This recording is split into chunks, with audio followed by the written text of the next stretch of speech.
Dear students, today we will start our history new chapter, chapter number 11, the making of the national movement. In this chapter, we are going to read about the national movement that was started by the Gandhi ji to get the freedom from the British rule and the some incident that take place in this period. तो हम इस chapter में देखेंगे कि किस प्रकार हमें अंग्रेज़ों से आज़ादी मिली, हमें कौन कौन से आंदोलन करने पड़े और उस समय जब हमारे देश में ब्रिटिश का शासन था तो हमें या हमारे देश में किस प्रकार की घटनाएं हुई। तो चलिए हम शुरू करते हैं अपना ये चैप्टर। ओके,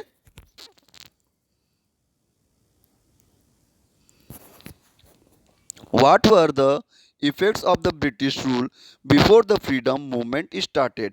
तो हम इस टॉपिक में देखेंगे कि फ्रीडम मूवमेंट या आज़ादी का आंदोलन शुरू होने से पहले हमारे देश में ब्रिटिशर्स किस प्रकार थे या उनकी क्या नीतियाँ थी।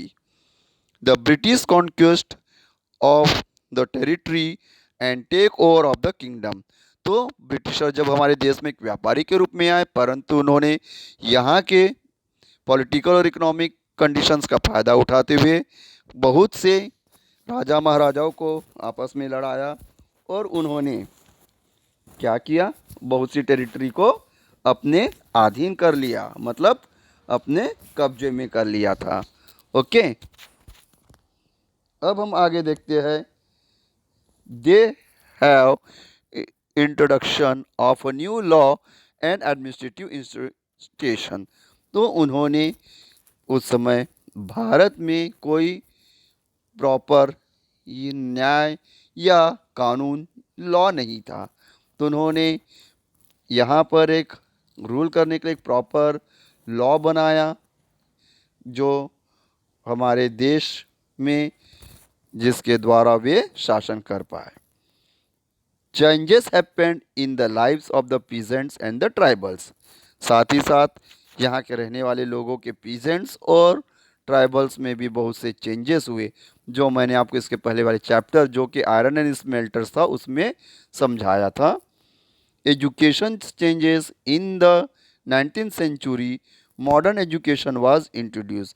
तो एजुकेशन सिस्टम में भी चेंज आया, उन्होंने बहुत से इंग्लिश मीडियम स्कूल ओपन किए भारत में और मैथ्स साइंस जैसे सब्जेक्ट पे उन्होंने ज़्यादा फोकस किया था। Debates regarding the condition of the women and the nations of the sati प्रथा। तो ईश्वर चंद्र विद्यासागर के साथ ने अंग्रेजों के साथ मिलकर हमारे देश में उस समय जो कुप्रथा थी, सती प्रथा, उसको उन्होंने या ये कह सकते उसके विरुद्ध उन्होंने अंग्रेजों के साथ मिलकर एक नया कानून बनाया जिसके तहत सती प्रथा को बैन किया गया। ओके,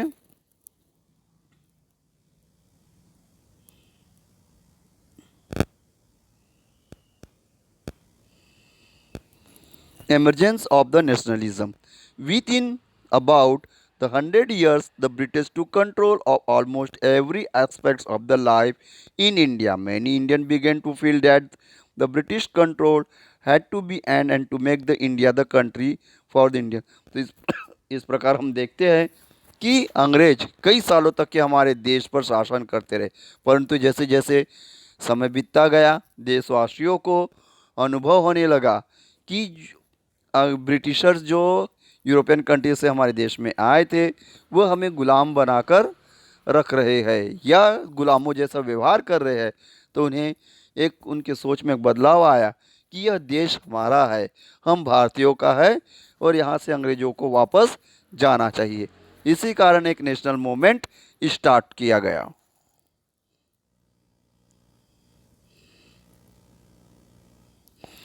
तो हम यहाँ शुरू करते हैं कुछ अर्ली पॉलिटिकल एसोसिएशन से। After 1850 the many political association were formed, most of them were formed in the 1870 and 1880। Most of this association were led by the English educated professionals. तो इसी कारण आफ्टर 1850 मतलब 1850 के बाद 1870 और 1880 के बीच बहुत से पॉलिटिकल एसोसिएशन का निर्माण किया गया जिसमें वेल एजुकेटेड पर्सन्स थे। ठीक है, some of the importants were Poona Sarvajanik Sabha, the Indian association, the Madras Mahajan Sabha, the Bombay presidency associations. तो ये कुछ ऐसे एसोसिएशंस के नाम हैं जो उस समय अंग्रेज़ों के समय बनाए गए थे। क्यों? क्योंकि इस एसोसिएशन का एक उद्देश्य था नेशनल मूवमेंट स्टार्ट करना और देश को आज़ाद कराना। The Indian national Congress was the also formed during this period. The naming, the connection of this political association suggests that they wanted to take the issue which affected all the people of India. तो इसी बीच Indian national Congress की भी स्थापना की गई जिसका उद्देश्य था एक राष्ट्रीय पार्टी बनकर लोगों को, देश के नागरिकों को नेशनल मूवमेंट के लिए जागरूक करना या अवेक करना। ओके,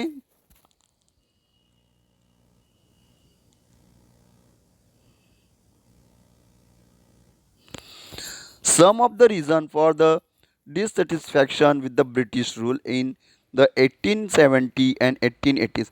तो इसमें से हम कुछ ऐसे कुछ पॉइंट्स पढ़ेंगे जो 1870 और 1880 के बीच हुए जिसके कारण अंग्रेज़ों के प्रति लोगों में घृणा की भावना थी और वे देश में आज़ादी चाहते थे।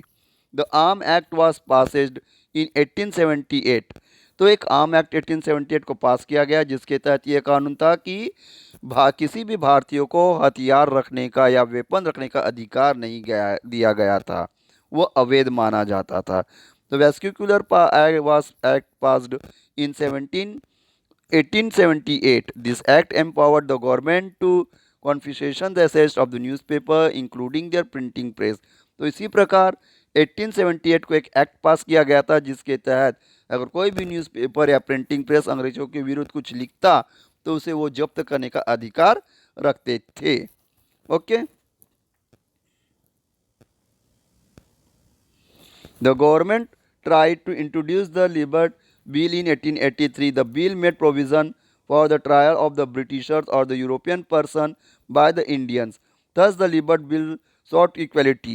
तो इसी प्रकार 1883 को एक लिबर्ट बिल पास किया की कोशिश की गई। इस बिल में यह था कि ब्रिटिशर्स अगर कोई भी क्राइम करते तो उनको इक्वली ट्रीटमेंट मिलती या इक्वल ही पनिशमेंट मिलती जो एक इंडियन को उस समय मिलती थी। परंतु उस समय हमारे देश में अंग्रेजों का शासन था तो क्या हुआ, भारी दबाव के बीच या बहुत से अंग्रेज ऑफिसर ने इस बिल को अपोज किया, उन्होंने इसे गलत बताया और इसी कारण ब्रिटिशर्स को ये बिल वापस लेना पड़ा। Okay, the Indian national Congress. The Indian national Congress was established in the 1885 at the Bombay. In its first meeting the Bombay 72 delegates from all over the country. तो इंडियन नेशनल कांग्रेस की स्थापना 1885 को की गई थी और शुरुआत में पूरे भारत से उसके 72 ही मेंबर थे। और जो कांग्रेस पार्टी या एसोसिएशन का जो फाउंडेशन किया गया था वो एक ब्रिटिश रिटायर्ड ऑफिसर थे जिनका नाम था A.O. Hume. The early leadership was mainly composed of the people from the Bombay and the Calcutta, दादा भाई नरोजी, फिरोज शाह मेहता, बदरुद्दीन तैयब जी। तो शुरुआत के जो कांग्रेस पार्टी के अधिकतर मेंबर थे वो बिलोंग करते थे मद्रास, अधिकतर कलकत्ता या बॉम्बे को। ठीक है, उनमें से कुछ नाम फिरोज शाह मेहता, दादा भाई नरोजी, तैयब जी। ओके, तो ये कुछ ऐसे नाम थे जो अर्ली लीडर थे हमारे कांग्रेस पार्टी के। Some of the demand made by the Congress during the period are as well. तो जिस प्रकार 1885 को ब्रिटिशर्स के विरोध अब एक कांग्रेस पार्टी का निर्माण किया गया, उसके 72 मेंबर्स थे, ये सब आपको पता है। और साथ ही में उन्होंने डिमांड थी, उनकी कुछ डिमांड थी। क्या क्या डिमांड थी? The Congress wanted the better representation. तो सबसे पहले जो कांग्रेस की ये डिमांड थी कि ब्रिटिश के रूल या जो एडमिनिस्ट्रेशन है उसमें भारतीयों का संख्या बढ़ाई जाए, डिजिट बढ़ाई जाए, उनको ज़्यादा से ज़्यादा मौके मिले। Introduction of the legislative council in those provinces where not existed. साथ ही उन प्रोविंसेस में जहाँ पर प्रोविंसेस मतलब स्टेट में जहाँ पर भारतीयों की संख्या कम है या ना के बराबर है, वहाँ पर भी उन्हें मौका मिले। The Congress made the demand for the civil service examination to be held in India also. Civil service जो आईएएस या ऑफिसर्स की एग्ज़ाम होती थी वो उस समय लंदन में की जाती थी। तो कांग्रेस ने डिमांड रखी कि इस प्रकार की जो एग्ज़ाम्स है वो लंदन होने की जगह वो भारत में किया जाए, ताकि यहाँ के भी जो पब्लिक है या लोकल पीपल है उन्हें भी बराबर इस एग्ज़ाम में अपियर होने का या एग्ज़ाम देने का मौका मिले। Congress also demand the separation of the judiciary executive and the repel of the arms act. तो इनकी और कुछ भी डिमांड थी, जैसे जुडिशरी सिस्टम में थोड़ा सा चेंजेस करने का, जो एक प्रकार से इनइक्वालिटी करती थी ब्रिटिशर्स और इंडियन में। जो उन्होंने आर्म एक्ट पास किया गया था उसे वापस लिया जाए, जो एक खाली ब्रिटिशर्स को वेपन रखने का अधिकार देता था। और जो व्यूज़ एक्सप्रेस करने का मतलब कि जो न्यूज़पेपर उन्होंने एक्ट लाया था कि अगर कोई भी न्यूज़पेपर जो ब्रिटिशर्स के विरुद्ध या बातें लिखता है तो उसे बैन कर दिया जाए। तो उन्होंने इस लॉ को भी वापस लेने के लिए ब्रिटिशर्स पे दबाव बनाना शुरू कर दिया था।